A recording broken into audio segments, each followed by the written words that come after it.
हदग्याच्या फुलाची भाजी ही आपल्यासाठी अतिशय पौष्टिक अशी असते।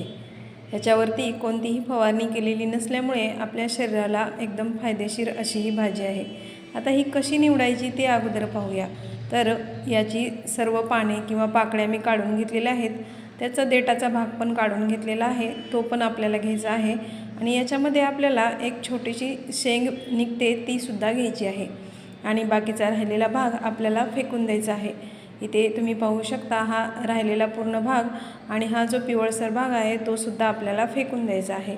आणि अशाच पद्धतीने सर्व आपल्याला हदग्याची फुले निवडून घ्यायची आहेत। नंतर याला स्वच्छ पाण्याने धुवून घ्यायचं आहे आणि छान पाणी नितळवून घ्यायचं आहे। आता भाजी कशी बनवायची ते पाहूयात।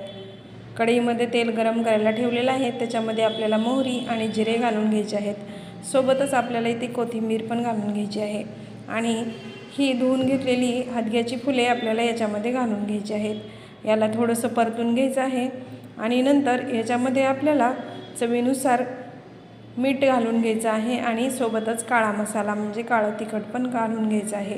इथे मी काळा तिखट आणि मीठ घालून घेतलेलं आहे आणि परत याला व्यवस्थित परतून घेतलेलं आहे। नंतर आपल्याला सर्वात शेवटी याच्यामध्ये शेंगदाण्याचं कूट घालून घ्यायचं आहे आणि एकदम साध्या सोप्या पद्धतीने ही हदग्याच्या फुलाची भाजी बनवून तयार होते। आजची रेसिपी कशी वाटली ते कमेंट करून सांगा। चॅनलवरती नवीन असाल तर सबस्क्राईब करायला विसरू नका आणि रेसिपी थोडी जरी आवडली असेल तर एक लाईक नक्की करा। चला परत भेटूया, तोपर्यंत बाय बाय।